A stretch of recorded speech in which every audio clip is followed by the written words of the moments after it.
We're here today with New South Wales Touch General Manager Dean Russell. Dean, welcome. Welcome to InfernoTV. Okay, Dean, obviously we had the State of Origin a couple of weeks ago. Can I start by asking, it's been off the calendar for 4 years, how did that get back up and running? Look, there was a lot of hard work involved in getting it back, Gary. There was a lot of political motivations across Australia that both were supportive of getting it back on the calendar, and there were some who were actually not against it, but it made it very difficult to get it back on the calendar. So it took a lot of negotiation between our board and the Queensland board, and also bringing Touch Football Australia involved into actually finding a spot on the calendar, which currently we have at the National Youth Championships. Okay, that's great. Obviously all the players from New South Wales that I spoke to, they obviously enjoyed the opportunity to be able to play for New South Wales. At the presentation, it was probably half the room were debutants, so that must have given you a big thrill that a whole new generation got to wear the blue. Yeah, look, it's kind of a vexed position. It was fantastic. We had so many new people representing New South Wales and there for the first time and becoming part of that Blues family that you and I know so much about.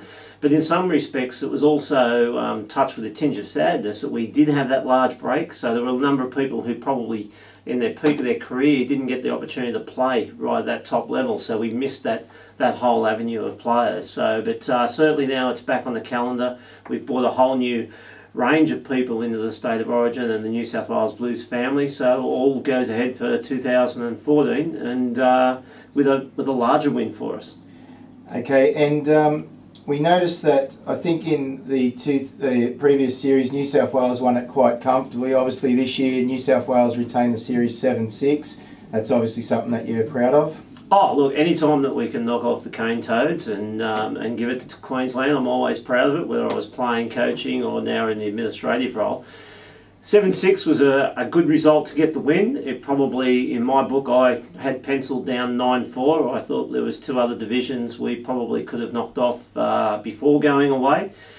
But in 2 years' time, it's not going to say on the trophy New South Wales 7-6. It's just going to say New South Wales. And I'm happy to show any Queenslander that wants to have a look at that.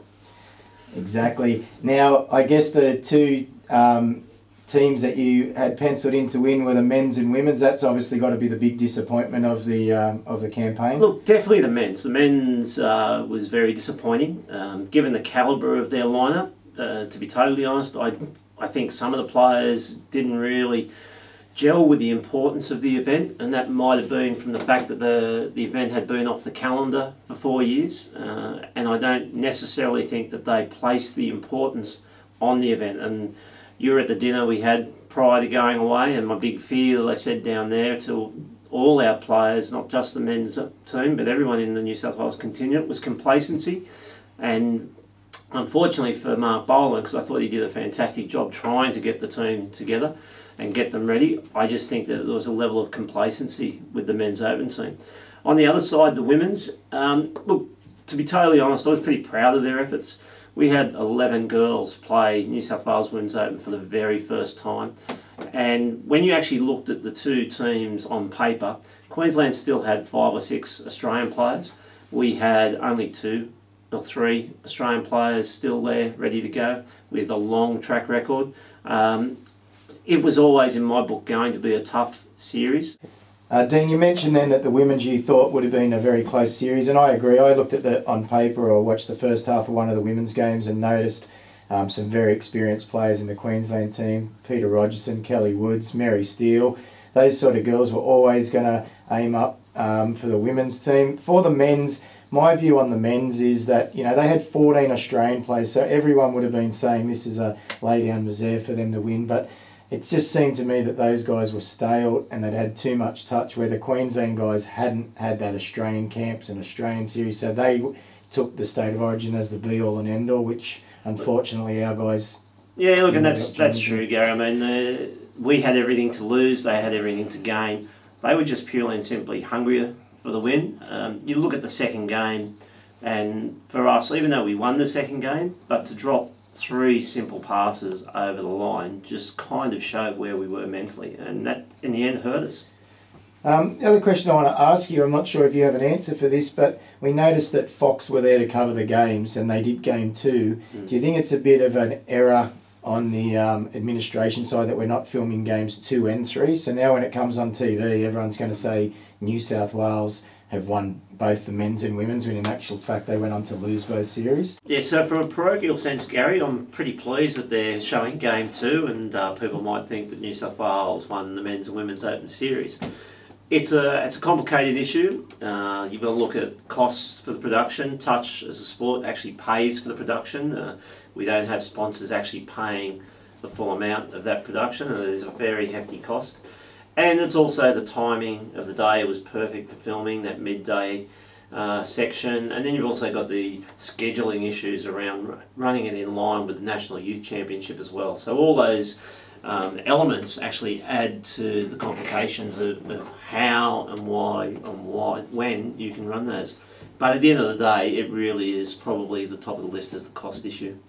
Okay, and you mentioned that the scheduling with the National Youth Championship, a few of the people that I've spoken to, one of the downsides, I guess, or the negative feedback I've got is that not all teams got to play on the stadium or Field 1. Obviously, we had to look after the National Youth Championship, but State of Origin being the pinnacle, it must be a bit of a letdown that those guys didn't get to play in front of or on the best fields there. Yeah, look, it would be fair to say that both Queensland and New South Wales worked in with Touch Football Australia in having the joint event. But it would all be fair to say that we didn't necessarily agree on everything, and scheduling was one of those issues. We were pretty disappointed that, well, from a sport perspective, it was disappointing that you had a series decider and actually a State of Origin decider being played on Field 1, and there was more people outside watching that particular game than there was watching the National Under-18s men's final. So from a sport perspective, we need to learn from that.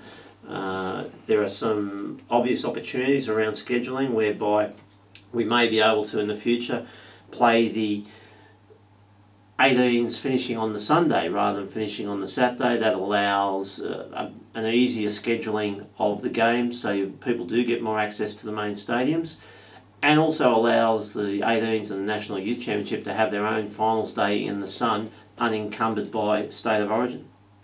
Okay, and just on a more positive note, positive for us and hopefully positive for you, is that this year New South Wales Touch have signed a contract with Inferno Clothing to be the official high performance merchandise playing wear supplier. How did you find the gear for State of Origin and the feedback you got? Look, we were really rapt, not just from our own perspective on the quality of the gear, the designs, the ease of working in with yourself and Shooks, but the feedback we got from the players was really positive, and how impressed they were, and also just people who came up to us during the event and saying how well the New South Wales teams were turned out. I know I disappointed a lot of the Kiwis when they wanted to come in and say, can I buy the New South Wales gear? And we told them, well, no, you can't. It's only New South Wales players can purchase that gear. So that in itself was a mark for how well the gear turned out. And the relationship so far is going swimmingly. And I can only see it moving strength to strength to strength. And it's obviously a bonus for both Inferno and New South Wales that we're helping each other out as a Touch family. So Touch players are helping each other build their relationships and their brands. Look, it's good to see that that there are Touch people involved. We've got yourselves at Inferno. We also have a relationship with Peak as well, who are Jason Stanton, who's involved in Touch. So the Touch community, who have come through a lot of years, are now looking at ways and means of giving back to the sport, whether that be through business or whether that be through development work and coaching. So the relationships we're forming, we're really pleased about. Well, there you go, viewers. We've asked the big questions, and we want to thank Dean for spending some time with InfernoTV. Thanks, Gary.